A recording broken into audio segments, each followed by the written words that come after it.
नाम का एक लड़का रहता था।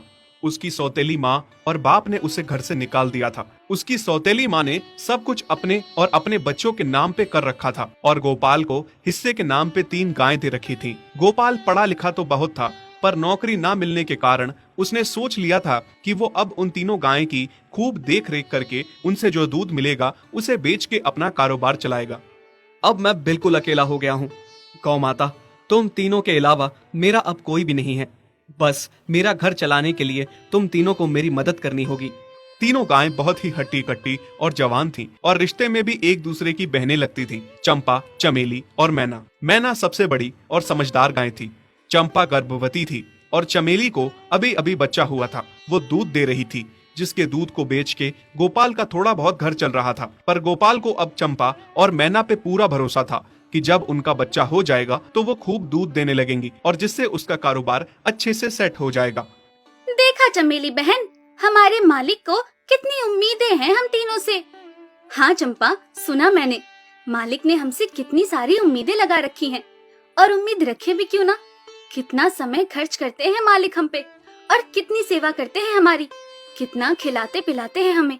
और फिर हम मालिक की उम्मीदों पे खरा ना उतरेंगी तो धिक्कार है हमारी जिंदगी पर। सही कह रही हो बहन तुम। चलो हम तो मालिक के लिए कुछ ना कुछ कर ही लेंगे। तुमने बच्चा दे दिया है, दूध भी दे रही हो, मैं भी गर्भवती हूँ। थोड़े दिनों में मैं भी बच्चे को जन्म दे दूंगी, फिर दूध भी देने लगूंगी। लेकिन इस मैना दीदी को देखो, हम दोनों से बड़ी हैं, एक बार भी बच्चा ना दे पाई आज तक। क्या इसका फर्ज नहीं बनता मालिक के लिए कुछ? ये तो बड़ी हैं, हमसे ज्यादा इसको मालिक के लिए करना चाहिए था, लेकिन हम छोटी होकर इतना सोच रहे हैं। तुम दोनों ऐसा क्यों कह रही हो? क्या गलत कह रहे हैं हम? सही तो कह रहे हैं। कितने सालों से बांझ पड़ी हो तुम। ऐसा कैसे कह सकती हो तुम? बच्चा देना ना देना मेरे हाथ में थोड़े ना है। मैं भी तो माँ बनना चाहती हूँ ना। मैं भी चाहती हूँ कि दूध दूँ और मालिक को मेरे दूध से कुछ फायदा हो। अरे तुम क्या बच्चा दोगी जो इतने सालों से नहीं दे पाई? तुम ये ख्वाब लेना बंद करो कि तुम बच्चा दोगी और तुम्हारे दूध से मालिक को कोई फायदा होगा।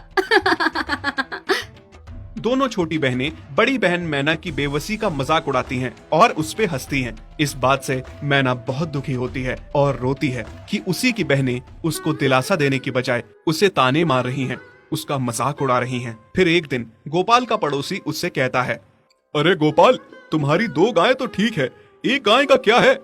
उससे तुम्हें कोई फायदा नहीं है, बेच क्यों नहीं देते उसे? अरे नहीं नहीं भाई साहब, बेचना क्यों उसे? अभी बच्चा नहीं दे रही तो क्या पता कल वो बच्चा दे दे। कोई भी काम जल्दबाजी में नहीं करना चाहिए। अरे नहीं गोपाल, मेरे कहने का ये मतलब था कि तुम्हें अपना कारोबार जल्द खड़ा करने की जरूरत है, क्योंकि तुम्हारे घर वालों ने तुम्हारे साथ जो कुछ भी किया वो बहुत गलत था। अब तुम्हें जो भी करना है अकेले ही करना है। आगे शादी भी तो करनी है तुम्हें, उसके लिए भी खूब पैसा कमाना पड़ेगा। जब तुम्हारी सारी गायें दूध देंगी तभी तो कारोबार अच्छा चलेगा ना। हाँ, बात तो तुम सही कह रहे हो भाई। मेरी मानो तो तुम अपनी गायों को क्रॉस करवा के देख लो, शायद उससे बच्चा हो जाए। हाँ, ये सुझाव तुमने सही दिया, मैं कल ही ऐसा कर लेता हूँ। सुना तुमने मैना बहन मालिक की बातों को? कितना परेशान है मालिक तुम्हारी वजह से, पर तुम्हें तो कोई बात कह ही नहीं सकते। झट से बुरा जो मान जाती हो तुम। मैना ये सब सुन के बहुत दुखी होती है, पर करती भी क्या, उसके हाथ में कुछ नहीं था। गोपाल ने मैना को क्रॉस करवा के भी देखा, पर उसका भी कोई फायदा नहीं हुआ। गोपाल, जो सुझाव मैंने तुम्हें दिया था, क्या वो तुमने आजमाया?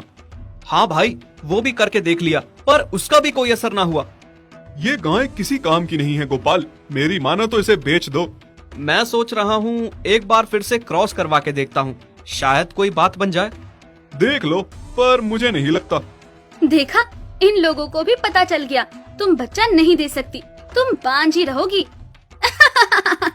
सही कह रही हो तुम दीदी, इतने जतन करने के बाद भी बच्चा नहीं हो रहा तो अब क्या होगा?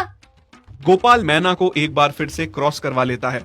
दोनों बहनें चंपा और चमेली मैना के बांझपन का मजाक उड़ाती हैं और उस पे खूब हंसती हैं। फिर एक दिन मैना चमेली के बच्चे के साथ खेल रही थी कि तभी चंपा देख लेती है।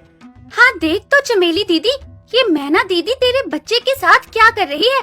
मुझे समझ में नहीं आ रहा, तू इस बांझ के साथ अपने बच्चे को कैसे छोड़ सकती है? जब मेरा बच्चा आ जाएगा मैं